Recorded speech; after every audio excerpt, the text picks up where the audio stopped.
আসসালামু আলাইকুম রহমতুল্লাহ। ওয়ালাইকুম আসসালাম রহমতুল্লাহ বরকাত। জি। সাউন্ড ঠিকঠাক শোনা যাচ্ছে স্যার, ওস্তাদ না? জি জি শুনছি, বলেন। শেখ, 2011 সাল থেকে আপনার লেকচার শোনা আলহামদুলিল্লাহ এখন পর্যন্ত নিয়মিত শোনা হয়। তো মাশাআল্লাহ, আল্লাহ। সলাত সলাতের বিষয়ে একটা প্রশ্ন আর কি।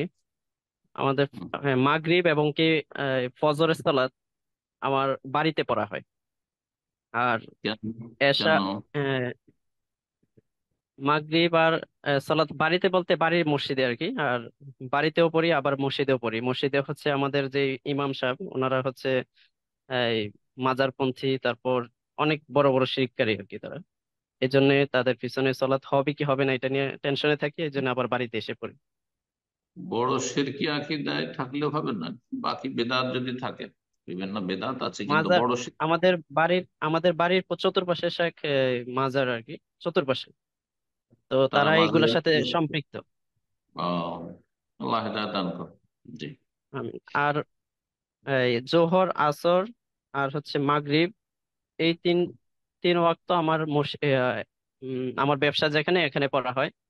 তো হুম, এখানে আমাদের কিছু সহিহ আকীদার যে বাইরা আছে তাদের সাথে একসাথে পড়া হয়, মসজিদ না। হুম, তো এটা হুম। আমাকে আমাকে কি এখানে তাদের সাথে একসাথে পড়লে কি হবে? জামাতে পড়ি আমরা, তবে একসাথে পড়ি আমরা, আওয়ালক্ত পড়ি নেই, এটা হবে কিনা আমার, বা আবার কি মসজিদে যে সম্পৃক্ত হতে হবে কিনা সেটা নিয়ে একটু ভাবতেছি।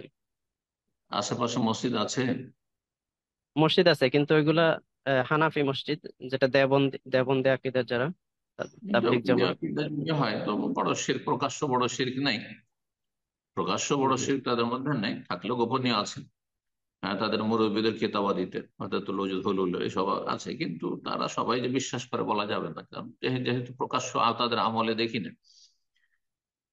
তো এই জন্য তাদের সাথেই সলাত আদায় করতে হবে। জামাতে সলাত আদায় করা হচ্ছে ওয়াজিব, আর কারো মতে সুন্নাতে মুআক্কাদা, আর কারো মতে ফারজে কিফায়া, এক কথায়।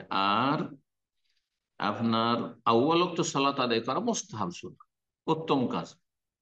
আউয়াল ওয়াক্ত সালাত আদায় করা সুন্নাতে মুআক্কাদাও না, ওয়াজিব ফরজ তো নাই। তাহলে দুটো যদি পাশাপাশি থাকে তো আপনি আউয়াল ওয়াক্ত পড়ার জন্য একমাত্র বলা যেত আসর।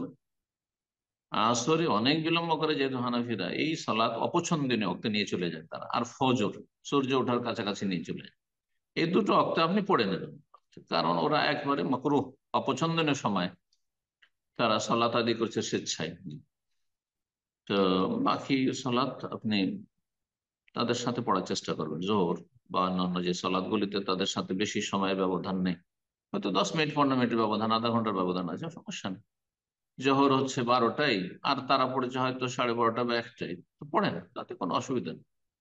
কোনো অপছন্দনীয় কাজ নেই, জায়েজ আছে। কিন্তু আসর হচ্ছে ধরেন 3টায়, ওরা পড়বে 4:30 5টায়, আধা ঘন্টা 40 মিনিট পর সূর্য ডুবে যাবে, তো এটা আমার খুব অপছন্দনীয় কাজ। তো ওই ক্ষেত্রে আপনি পড়ে নেবেন সাথীদেরকে নিয়ে। এক কথায় সাথীর সঙ্গে নিয়ে দোকানের আশেপাশে কোনো মসাল্লা থাকা জামাত করেন, জামাত হয়ে হয়ে যাবে।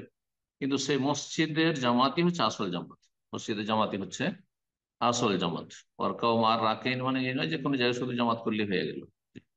তাহলে মানুষ ঘরে ঘরে জামাত করে নিবে, যাদের বাড়িতে কয়েকজন আছে তারা জামাত করে নিবে সবসময়, এটা তো চলবে না। মসজিদ কিসের জন্য? হ্যাঁ, বড় শিরক থাকে তাহলে বলবো যে হ্যাঁ, তাহলে সেই ক্ষেত্রে আপনারা জামাত করে নেবেন। জি, নিজেরাই। বারাকাল্লাহ ফিক।